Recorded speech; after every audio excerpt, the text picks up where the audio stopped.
श्री गुरु चरण सरोज रज निज मन मुकुर सुधारे।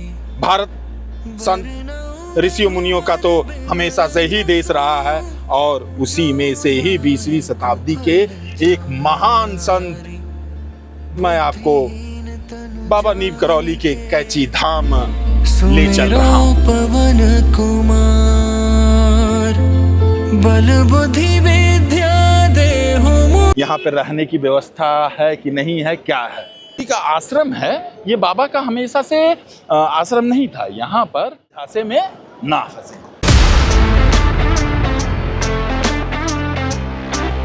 साथियों, अगर रास्ते की बात करें, रूट की बात करें, देखिए हम दिल्ली से आए हैं। दिल्ली से जो रूट बनता है बाबा के इस कैची धाम का, वह रूट बनता है दिल्ली से आप हापुड़, गढ़मुक्तेश्वर, मुरादाबाद होते हुए, काशीपुर होते हुए, रामपुर से हल्द्वानी होते हुए, नैनीताल होते हुए आप आ सकते हैं भोवाली, और भोवाली से 7 किलोमीटर की दूरी पर है बाबा का धाम। हम लगभग आधा एक घंटे में पहुंच जाएंगे। और देखिए, जैसा मैंने बताया कि आप अगर हल्द्वानी नहीं आना चाहते तो आप नैनीताल भी डायरेक्ट काला डूंगी मार्ग से घुसकर क्रॉस करते हुए भोवाली आ सकते हैं। तो लगभग दूरी जो पड़ती है बाबा के धाम का, लगभग 340 किलोमीटर पड़ती है। और आपको जो समय लग जाएगा 6 से 7 घंटे, और बाकी डिपेंड करता है कि आप कितना रास्ते में रुक रहे हैं। रोड का कंडीशन ओवरऑल सही है। बीच में मुरादाबाद से रोड थोड़ा सा खराब होता है क्योंकि ट्रक्स काफ़ी चलते हैं, मगर ओवरऑल आप कोई भी गाड़ी लेकर आ सकते हैं। आपके पास सेडान हो, चाहे हैचबैक हो, और उससे ऊपर कोई गाड़ी हो तो आराम से आ ही जाएगी। और यह धाम पड़ता है नैनीताल जिला में ही। तो साथियों, हम नीम करौली बाबा पहुंच गए हैं। बहुत भक्त आते हैं यहाँ पे, मगर पार्किंग मिल गई है हमें। पार्किंग का 120 रुपये चार्ज लगता है। तो अभी गाड़ी पार्क करके अब हम बढ़ रहे हैं मंदिर की तरफ। रोड के कंडीशन को देख के आप समझ पा रहे हैं कि यह धाम कितना आस्था का केंद्र रखता है भक्तों के बीच। और अब तो अच्छा खासा पूरा मार्केट दोनों तरफ रोड के बन चुका है। साथियों, हमारे पीछे यह जो धाम देख रहे हैं, यही है नीम करौली बाबा का धाम। हम आपको सारी जानकारी बाबा के बारे में और इस मंदिर के बारे में अवश्य बताएंगे। तो आइए चलते हैं। तो साथियों, आश्रम के दर्शन और बाबा के दर्शन के साथ विभिन्न देवों के भी दर्शन करके आ गए हैं। अब फोटोग्राफी और वीडियोग्राफी अलाउड नहीं है, यहाँ तक भी वो मना करते हैं, मगर अंदर तो बिल्कुल भी नहीं है। तो बाहर चलते हैं और वहाँ पर सारी जानकारियों के साथ जो है कि यहाँ पर रुकने का क्या है, प्रसाद का क्या सिस्टम है, और बाबा के चमत्कारों, मतलब जितनी जानकारियाँ हैं आपको बताते हैं। देखिए, जो मैंने अपना पढ़ा लिखा और जाना और यहाँ पे समझा कि देखिए, कैची धाम मंदिर के अंदर कोई आश्रम नहीं है, तो किसी भी ठग से बचे। और एक न्यूज़पेपर में आया भी था, राजस्थान का कोई था नटवर लाल, वो यही करता था, भक्तों को आश्रम में जगह रूम के उपलक्ष्य में पैसे ऐंठ रहा था। फिलहाल मैं ये बताना चाह रहा हूँ, कैची धाम मंदिर जो सामने देख रहे हैं, इसमें कोई विश्रामालय या बोले आश्रम नहीं है। जो पीछे कुछ क्वार्टर्स हैं वो यहाँ के सेवकों और यहाँ के पुजारियों के लिए है। बाकी इस एरिया में इतने होटल हैं कि ठहरने का कोई आपको दिक्कत नहीं होगा। बजट से लेकर महंगे होटल आपको यहाँ पे आराम से मिल जाएंगे रहने का। दूसरा, दान दक्षिणा के रिस्पेक्टिव बताएं। देखिए, फिर मैं इनके जो ऑफिशियल वेबसाइट है कैची धाम, उससे भी पढ़ के आया था, और यहाँ पे भी बहुत खुलेआम पे लिखा है कि ये कहीं किसी सोशल मीडिया ऑनलाइन प्लेटफॉर्म पे नहीं है। तो कोई भी दान दक्षिणा यदि ऑनलाइन प्लेटफॉर्म से ले रहा है तो वो धोखा कर रहा है। दूसरा, प्रसाद के स्वरूप में तो मैंने आपको बता ही दिया। दूसरा, आप दान यहाँ पे जो प्रसाद और बुक स्टॉल है, उसके बीच में है, आप वहाँ पे दान दक्षिणा दे सकते हैं। और मंदिर के पास जो दान कोष होता है उसमें आप अपना सहयोग कर सकते हैं। तो इसी माध्यम से ही ये दान लेते हैं। ऑनलाइन अभी किसी भी प्लेटफॉर्म, किसी भी सोशल मीडिया, किसी भी तरह से ये नहीं है, तो इसके झांसे में ना फंसे। तो ये तो हुआ यहाँ पे आके जो सारी मुझे जानकारियाँ मिली और मैंने आपको बताया। बाबा का जन्म हुआ अकबरपुर, ये फिरोजाबाद जिला उत्तर प्रदेश में पड़ता है। ये लगभग 1900 में पैदा हुए और इनका बचपन का नाम माता पिता द्वारा दिया नाम जो था वो लक्ष्मी नारायण शर्मा था। और ये शुरू से ही देखिए, ये महान भूतियों जो होते हैं, महान लोग होते हैं, वही है कि मतलब पूत के पैर पालने में दिख जाते हैं, तो महान लोगों के तो निश्चित ही लक्षण बचपन में दिख जाते हैं। तो शुरुआत से ही ये तपस्या और अध्यात्म के प्रति अपना एक रुचि रखते थे। और जब ये अध्यात्म और एक कम उम्र में निकले तो सबसे पहले पहुँचे गुजरात की बावनिया से इनको दूसरा नाम मिला। उन्होंने वहाँ पे बहुत तपस्या तप किया और एक तालाब था बावनिया में एक तालाब था जिसमें पूरा गर्दन तक डूब के बाबा तपस्या किया करते थे। तो वहाँ से उनका नाम मिला तलैया बाबा। तो ये तलैया बाबा कहलाए, ठीक है। इसके बाद 12 वर्ष तक ये नीब करौरी, ये फर्रुखाबाद उत्तर प्रदेश में जगह है जहाँ से आज इनको एक नामकरण मिला। उसकी भी बहुत रोचक कथा है। वहाँ पे उन्होंने हनुमान जी का दूसरा मूर्ति स्थापित किया। पहला तो बावनिया और उधर किया था गुजरात में। तो 12 वर्ष तक नीब करौरी के पास ही ये अपना अध्यात्म तपस्या करते रहे। तो नीब करौरी से इनको जो नाम मिला नीब करौरी बाबा, वो मैं बताता हूँ। देखिए, नीब करौरी के एक छोटा सा स्टेशन है, उस बाबा ट्रेन में थे और विदाउट टिकट कलेक्टर ने उसे बाबा को उतार दिया और कुछ कटु वचन भी कहे, अपमानजनक स्थिति उसने उत्पन्न की, ठीक है। उसके बाद ट्रेन वहाँ से बढ़ना चाहे तो बढ़ ही नहीं रहा था। काफ़ी देर हो गई, टेक्नीशियन वगैरह सबको बुलाया गया, भाई क्यों नहीं बढ़ रही है। तो वहाँ का जो स्टेशन मास्टर था वह बाबा नीब करौरी को जानता था, तलैया बाबा को जानता था, लक्ष्मण दास भी इनका नाम पड़ा था गुजरात में। तो महाराज के पास आता है, महाराज से प्रार्थना करता है कि प्रभु गलती हो गई, माफ़ कीजिए, आप ट्रेन में आए, पधारे। तो बाबा बोलते हैं 2 शर्त पे, एक तो इस गांव में एक स्टेशन बनाया जाए और दूसरा कि संतों और बाबाओं या साधुओं को सम्मान दिया जाए, इस तरह से भाषा का उपयोग ना किया जाए। तो ये दोनों बात वह सहस स्वीकार करते हैं। जैसे ही ट्रेन पे चढ़ते हैं, ट्रेन शुरू हो जाती है, चल पड़ती है और इसी चमत्कार से उन्हें नाम मिला नीब करौरी बाबा। आज ये विख्यात इस घटना से हुए। इसी तरह चलता रहा। वह इस क्षेत्र में नैनीताल, अल्मोड़ा और ये कि जो कैची धाम देख रहे हैं, ये अल्मोड़ा से 48 किलोमीटर पहले है, नैनीताल से लगभग 27-27 किलोमीटर पड़ता है, भवाली सबसे एक नज़दीकी जगह है, वहाँ से 7 किलोमीटर पड़ता है। फिलहाल बाबा यहाँ पे अपना एक दिन विचरण कर रहे थे। तो ये जो नीब करौरी का आश्रम है, ये बाबा का हमेशा से आश्रम नहीं था। यहाँ पर सोमवारी बाबा अपना तपस्या या उनकी तपोस्थली थी। तो बाबा नीब करौरी यहाँ पर आते हैं, यहाँ के लोगों को बताते हैं कि यहाँ पे एक गुफा है, उसके पीछे हनुमान जी वास करते हैं, ठीक है। तो बाबा जाते हैं और कुछ यहाँ के स्थानीय लोगों के साथ, और वहाँ पे जब खनते हैं तो देखते हैं कि वहाँ पे एक धूनी, गरम और त्रिशूल वगैरह सब पड़े हुए हैं। तो बाबा सर्वप्रथम फिर जाके यहाँ पर हनुमान जी को प्रतिष्ठित करते हैं और इस तरह से कैची धाम अपने एक अलग स्वरूप में आता है।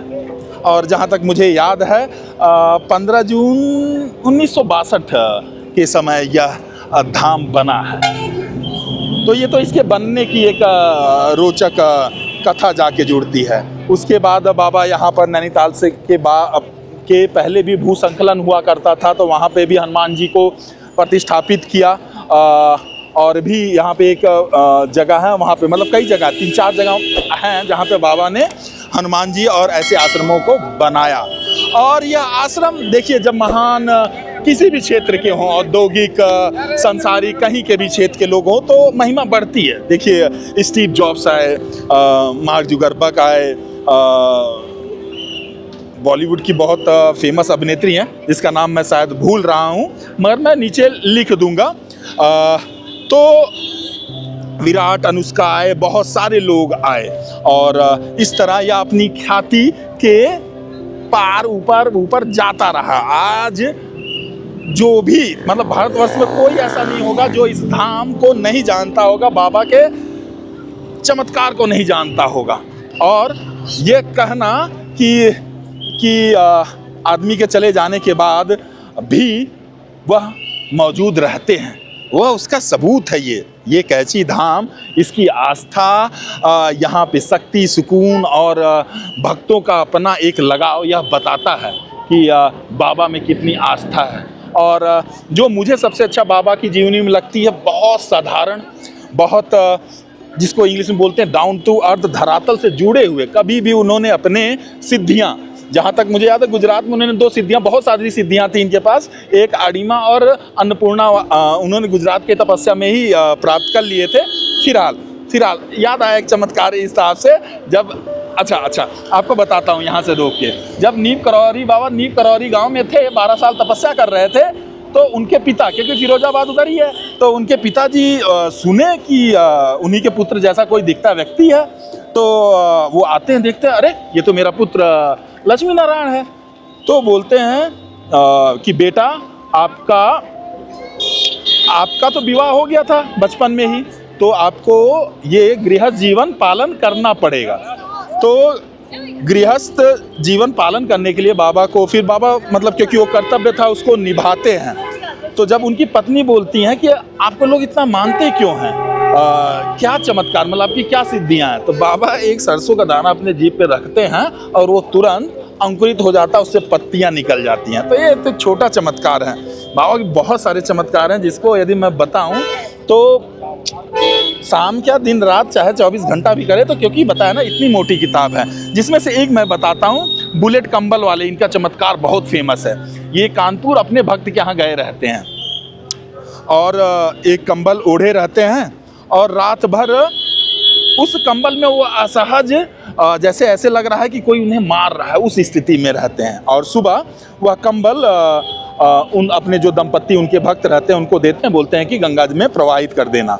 ठीक है, मगर वो जब जा रहे होते हैं तो उसमें काफ़ी जैसे लोहे की आवाज़ होती है ना, जैसे लोहे की टुकड़े टकराते हैं, वो रहता है। मगर बाबा ने मना किया था, ठीक है, तो उसको प्रवाहित करते हैं। मगर और कुछ महीने बाद होता क्या है कि जो दंपत्ति थे उसके एक पुत्र था, वह बर्मा फ्रंट में लड़ाई कर रहा था। बर्मा मतलब आज का शायद म्यांमार, उस फ्रंट में अंग्रेजों की तरफ से लड़ रहा था।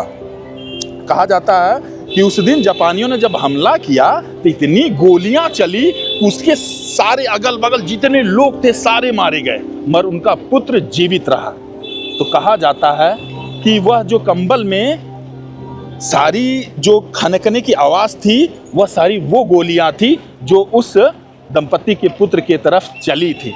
तो इस चमत्कार से, या ऐसे कई चमत्कार है जिसमें बाबा का दूसरे स्थान पर होना पाया गया है, मतलब अनेकों स्थान पे एक साथ पाया गया है।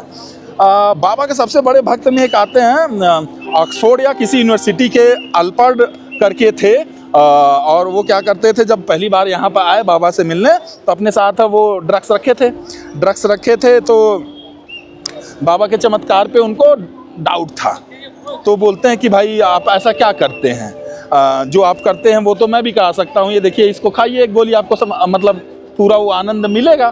बाबा उठा के पूरा इतना मुट्ठी पूरा LSD चाहे जो भी ड्रग्स खा लेते हैं। अब अल्पर्ट को लगता है कि बाबा गए आज, मगर कुछ समय बाद बाबा को कुछ हुआ ही नहीं। उसके बाद वो उसके मतलब क्या बोले, भक्त बन गए, अनुयायी बन गए, और बाद में उनका नाम रामदास बना, और रामदास बहुत बड़े भक्त में आए। जाते जाते ये बताऊंगा कि बाबा जब अपनी आखिरी दिन यहाँ पे बिताए, तो एक उनके पास किताब था, मतलब कॉपी था, जिसपे वो राम राम लिखा करते थे।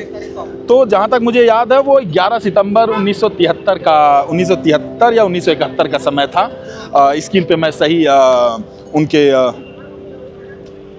श्रद्धांजलि दिवस को लिख दूंगा। फिलहाल तो 9 तारीख पे उन्होंने पूरा पेज पे राम राम लिखा, 10 तारीख पे पूरा राम राम उन्होंने उस कॉपी पे लिखा, और 11वें तारीख को खाली छोड़ के उन्होंने माँ सिद्धि को दे दिया और बोला अब आगे से आप इस कॉपी में आप राम राम लिखिएगा। और कौन जानता था कि 11 सितंबर को बाबा वृंदावन में अपना शरीर त्यागते हैं, उसकी लीला करते हैं। वृंदावन वाले हनुमान का स्थापना का भी चमत्कार बहुत बढ़िया। वहाँ पे जो वृंदावन में हनुमान जी स्थापित है ना, जब भक्त उसको लेके आए थे तो वो जब खोले तो टूटा हुआ था। अब भाई सबको थोड़ा सा डर या संकोच हो गया कि बाबा को जब पता चलेगा, बाबा देखेंगे तो उनको दुख होगा, तो उन्होंने इसी तरह पैक करके रख दिया। बाबा आए, बोले खोलो खोलो, मतलब स्थापित करो। तो जैसे खोला गया वो मूर्ति जो टूटी हुई थी वो टूटी नहीं पाई गई, जो वृंदावन में है। पता है ना, इतनी मोटी किताब है चमत्कारों का, तो आप ये बोलिए कि पहले ही बता दिए थे कि बांग्लादेश का पहला राष्ट्रपति कौन बनेगा, प्रधानमंत्री जो भी बना था वो, क्योंकि उसको पाकिस्तान ने उठा के लाहौर के जेल में डाल दिया था ना, तो उनके भाई आए थे। तो ऐसे बहुत चमत्कार हैं जो पंत यहाँ के जो सबसे फेमस मुख्यमंत्री है 1972-71 या उससे पहले के, उनके साथ भी काफ़ी चमत्कारों जुड़ा हुआ है। तो इस तरह से बाबा का जीवन बहुत साधारण, बहुत सिद्धियां होने के बाद भी बहुत बहुत बहुत सरल जीवन जीते थे, और बहुत भक्तों का जुड़ाव इसीलिए शायद आज भी उनके साथ है। बस हाँ, इतना ही कहते हैं, क्योंकि अंत नहीं है, कितना बताएं आपको। जय सिया राम। साथियों, अब इस प्रस्तुति का अंत करते हैं, आपसे विदा लेते हैं। और क्या कहें, देखिए इस चैनल पर मैं हिंदू सनातन धर्म के तीर्थ स्थानों, देवी देवताओं, ऋषि मुनियों, संत और पर्वों के महत्व को आपके सामने लाता हूं, और यही मेरा उद्देश्य भी है इस पूरी यात्रा का। उम्मीद है इस यात्रा के इस भाग से जुड़कर आपको अच्छा लगा होगा, और अगर आपका प्यार मिले, सहयोग मिले, सपोर्ट मिले तो बहुत ही अच्छा लगता है। एक उत्साह बना रहता है, एक जोश बना रहता है। तो वह भी आपसे निवेदन करता चलता हूँ कि लाइक करें, शेयर करें, सब्सक्राइब करें, और कमेंट में जय सिया राम, जय बाबा नीप करौली जरूर लिखें। मिलते हैं ऐसे ही किसी अगली प्रस्तुति में। हर हर महादेव। जय शिव शंभू, जय सिया राम, जय हिंद, जय भारत।